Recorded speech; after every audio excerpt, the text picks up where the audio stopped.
அடுத்ததாக தேவனுடைய வார்த்தையை பகிர்ந்து கொள்ளும்படியாய் மூத்த போதகர் ஐயா ராஜன் அவர்களை அன்போடு மேடைக்கு அழைக்கிறேன். கர்த்தருடைய பரிசுத்த நாமத்திற்கு மகிமை உண்டாவதாக. ஆண்டவரும் இரட்சகருமாகிய கர்த்தராகிய இயேசு கிறிஸ்துவின் நாமத்தில் நம்முடைய அன்பு சகோதரன் சந்திரசிங் அவர்களை கொண்டு வேதாகமத்தின் இரகசியம் என்ற புத்தகத்தை எழுதுவதற்கு ஆவியானவர் அனுகிரகம் பண்ணியிருக்கிறார். இந்த புத்தக வெளியீட்டு விழாவில் நாம் கலந்து கொள்வது மாத்திரமல்ல, இப்படிப்பட்ட இளைஞனை இந்த 21வது நூற்றாண்டிலும் தேவன் கண்டுபிடித்து அவருடைய வேலையை கொடுத்திருக்கிறாரே என்று சொல்லி அன்புடன் வாழ்த்த வந்திருக்கிற உங்கள் யாவருக்கும் மனதார வாழ்த்துக்களை தெரிவித்துக் கொள்ளுகிறேன். பிரியமானவர்களே, இந்த நாட்களிலும் வேத புத்தகத்தை வாசிப்பதே மிக அரிதான ஒரு காலத்திற்குள்ளாக இந்த காலம் தள்ளப்பட்டு விட்டது. எத்தனை பேர் அதை அனுதினமும் வாசிக்கிறார்கள் என்பது இந்த நூற்றாண்டில் இது ஒரு பெரிய கேள்விக்குறிதான். ஏனெனில் ஒரு முந்தின காலத்தில் வேதாகமத்தை வாசிப்பது மாத்திரமல்ல, வாசித்த பகுதியை நம்முடைய பெற்றோருக்கு நாம் சொல்ல வேண்டும். அப்படி சொல்லாத பட்சத்தில் அவர்கள் தருகின்ற பனிஷ்மெண்ட்டும் அதிகமாக இருந்தது. நான் ஆறுமுகநேரியில் பிறந்து வளர்ந்தவன்.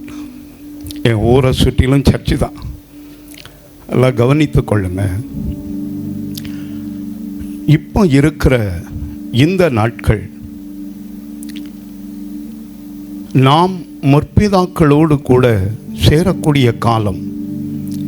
ஆனாலும் கர்த்தரையும் இஸ்ரவேலருக்கும் அவர் செய்ததை அறியாத ஒரு சந்ததி இந்த நாட்களிலே கிறிஸ்தவ பெற்றோருக்குள்ளாகவே அவர்கள் பெற்ற பிள்ளைகளே கிறிஸ்துவை அறியாத ஒரு சந்ததி எழும்பிக் கொண்டிருக்கிற காலம்தான் இந்த காலம். ஏனெனில் வாசிக்க நேரம் இல்லை. அவர்கள் பார்ப்பதற்கும் கேட்பதற்கும் நேரம் அதிகம். நான் சொல்வதை புரிந்திருப்பீர்கள் என்று நான் நினைக்கிறேன். பார்க்கிறார்கள், கேட்கிறார்கள், ஆனால் வேதத்தை வாசிக்கவோ அவர்களுக்கு மனம் இல்லை. நான் சொன்ன பகுதி நியாயாதிபதிகளின் புத்தகம் 2வது அதிகாரம் 10வது வசனத்தில் ஒரு அங்கலாய்ப்பு இப்படி இருக்கிறது. கர்த்தரை அறியாத சந்ததி தோன்றினார்கள். இந்த நாட்களில் தேவனா பார்த்து ஏதாவது ஒன்று செய்தால்தான் நம்முடைய குழந்தைகள்லாம் தப்பிக்கும். நம்முடைய குழந்தைகளுக்கும் நாம் எதையும் சொல்லி திருப்ப முடியவில்லை. வாலிபர்களுக்கும் எதையும் சொல்லி திருப்ப முடியவில்லை. காரணம், குழந்தைகளுக்கு ஆகாரத்தை ஊட்டும் பொழுதே அதை நாம் காண்பித்து விட்டோம். ஆகையினால எனக்கு அன்பானவர்களே, இந்த புத்தகம் எழுதுவது என்பது இது ஒரு சாதாரண விஷயம் அல்ல. என் அன்பு சகோதரர் பொற்செல்வன் ஆசிர், நாங்கள் சொல்கிறது 82 எல்லாம் புத்தகம் எழுதுன ஆட்கள் தானே. ஏன்னா சாதாரண ஒரு காரியமா? அன்றைக்கு புத்தகங்கள் எங்களுக்கு வேண்டுமானால் சென்னைக்கு போகணும், இஎல்எஸ், அங்கே போய் புத்தகங்களை கலெக்ட் பண்ணிட்டு வருவோம். ஒரு 600 கிலோமீட்டர் போக வேண்டியதாக இருந்தது ஆவிக்குரிய புத்தகங்களை தேடி கொண்டு வருவதற்கு. ஆனால் இன்னைக்கு இஎல்எஸ் ஸ்தாபனமே இல்லாமல் போச்சு. இன்னைக்கு வேர்ட் ஆஃப் கிரைஸ்ட் இருக்குது, அதுவும் எப்படி தள்ளுபடி விலைக்கு போட்டுக்கிட்டு இருக்கிறாங்க. இதன் மத்தியில் தான் இந்த புத்தகம் ஒரு சவாலாக வெளியே வருகிறது. ஏன்னா நம்ம இப்போ தயவுசெய்து யாராவது, நான் 2 நிமிஷத்தில் முடிக்கிறேன். உபாகமம் 32வது அதிகாரம் 7வது வசனத்தில், உன் தகப்பனை கேள், அவன் சொல்லுவான், முற்பிதாக்களை கேள், அவன் சொல்லுவான். யாராவது ஒரு கொஞ்சம் பூர்வ நாட்களை நினை, தலைமுறை தலைமுறை சென்ற வருஷங்களை கவனித்து பார். உன் தகப்பனை கேள், அவன் உனக்கு அறிவிப்பான். மூப்பர்களை கேள், அவர்கள் உனக்கு சொல்லுவார்கள். உண்மையாகவே இந்த நாட்களில் நம்முடைய சபைகளெல்லாம் உயிர்ப்பிக்கப்படணும்னு சொன்னால் நம்ம கொஞ்சம் பின்னால் திரும்ப வேண்டி இருக்குது. இந்த ஐயா சொன்னாங்கள்ல, மேலே ஸ்டேத்தில் ஒரு ஆடு மேய்க்கிற ஐயா, ஏன்னா அவங்க அந்த மிஷினரி பேர் வந்து கிம்காமா,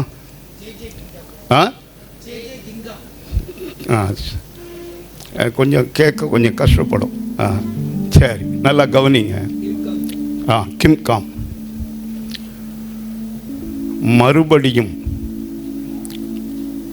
நம்முடைய மத்தியில் வந்த மிஷினரிகள் என்ன செய்தாங்கங்கிறத மீண்டும் மாதத்தில் ஒரு வாரமாவது நம்முடைய மிஷினரிகளை குறித்து பேச வேண்டியிருக்குது.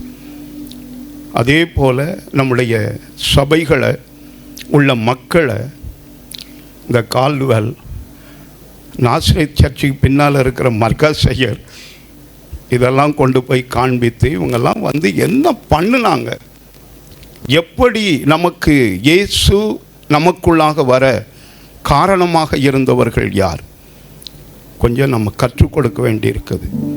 இந்த தலைமுறை வேத வாசிப்பும் இல்லை, வேத வாசிப்பே இல்லைன்னு வரும் பொழுது புத்தகம் இவ்வளவு ஒரு, ஏன்னா கிரயம் செலுத்தாமல் எதுவும் வரப்போறதில்லை. 2 வருஷ கிரயம் சாதாரண கிரயம் அல்ல. குடும்பத்தை பார்க்கணும், எல்லாவற்றையும் இதுக்கும் நேரம் ஒதுக்கணும். அப்படிங்கும் போகும்போது நம்ம கொஞ்சம், நம்ம எல்லாம் தெய்வ பிள்ளைகளாக வந்திருக்கிறோம். என்னுடைய பாரத்தை நான் உங்கள்கிட்ட சொல்கிறேன். இன்றைக்குள்ள கால சூழ்நிலைகள் அந்த அளவு போயிட்டு இருக்குது. ஆகையினால் நம்ம எல்லாவற்றையும் பார்க்குறோம். அன்றைக்கி நெகேமியா எல்லாரையும் கூப்பிட்டு சொன்னான், எருசலேம் பால்கடிக்கப்பட்டு கிடக்குது, வாசல்லாம் அக்னியினால் சுட்டரிக்கப்பட்டுட்டு நாம் சிறுமைப்பட்டு இருக்கிறோம், இதை பார்க்கிறீர்களே அப்படிங்கிறான். நாம் நம்மை பார்க்கிறோம், நம்முடைய சபைகளை பார்க்கிறோம், சபைக்குள்ளாக வரக்கூடிய பிள்ளைகளுடைய ஆவிக்குரிய நிலையை பார்க்கிறோம். புலம்பல்ல 1:12 எரேமியா சொல்கிறான், வீதியில் வழியில் நடந்து போகிறவர்களே, இதை குறித்து உங்களுக்கு கவலை இல்லையா? தம்பி சந்திரசிங், எனக்கு 2 மாதமாக தான் தெரியும், உங்களுக்கு 3 மாதமா? எனக்கு 2 மாதத்திலும் ஒரு 2 நாள் தான் ஒரு ப்ரேயர் மீட்டிங்கில் வச்சு அறிமுகம், அவ்வளோதான். ஆனால் அந்த தம்பியினுடைய ஆர்வம், அந்த வாஞ்சை என்னை ரொம்ப அவர் பக்கம் கவர்ந்தது. அதனால தான் இன்றைக்கி மாலையில் இங்கே ஓடி வந்திருக்கிறேன். இல்லைன்னா சொன்ன மாதிரி சனிக்கிழமை வர்றது ரொம்ப கஷ்டம், காத்திருக்கணும் தெய்வ சமூகத்தில்.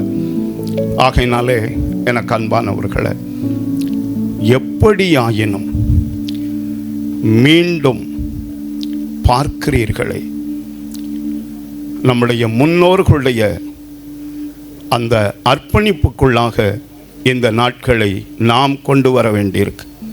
அதனால் உன் தகப்பனை கேள், அவன் சொல்லுவான். உன் மூப்பர்களை கேள், அவர்கள் சொல்லுவார்கள். தயவு செய்து நம்முடைய சபையாருக்கு இதை அறிமுகப்படுத்துவோம். கடந்த காலத்தில் எப்படி மிஷனரிகள் வந்து இப்படியெல்லாம் பண்ணாங்க, அதெல்லாம் நாம் கற்றுக் கொடுத்தால்தான் மீண்டும் சபை ஒரு ரிவைவலை, ஒரு எழுப்புதலை காணும் என்று எனக்கு இந்த நல்ல வாய்ப்பை தந்த அருமை தம்பிக்கு இன்னும் மீண்டும் என் அன்பான வாழ்த்தலை தெரிவித்துக் கொள்ளுகிறேன். இந்த ஒரு புத்தகத்தோடு நிறுத்தி விடாதீர்கள். வாசிக்கிறவர்கள் குறைந்து விட்டார்கள், ஆனாலும் வாசிக்க ஆவியானவரால் தூண்டப்படுகிறவர்கள் இன்னும் இந்த சபைகளில் இருக்கிறார்கள். நான் இப்போ கூட திங்கக்கிழமை ஆர்டர் போடுறேன், டெல்லிக்கு போடுறேன். எனக்கு சில ரேவன் கில் இந்த ரிவைவலை பற்றி எழுதினவர், அவருடைய புத்தகங்கள் எனக்கு வேணும்னு சொல்லி என் வாழ்க்கையில் வேதாகமத்தை வாசிப்பது போல புத்தகங்களை அதிகமாக வாசித்து தான் இது நாள் வரையிலும் இந்த பாதையில் சீராய் ஓட கர்த்தர் எனக்கு உதவி செய்திருக்கிறார். நன்றி. நன்றி ஐயா. இத்தனை ஆண்டுகள் மேய்ப்பராக இருந்ததினால் அநேக மக்களை கண்டு அவர்களுடைய இருதயம் நொறுங்கி போய் அவருடைய பாரத்தை நம்மோடு கடத்தி விட்டார்கள் என்றே நான் பார்க்கிறேன். ஐயாவுக்கு மிகவும் நன்றி.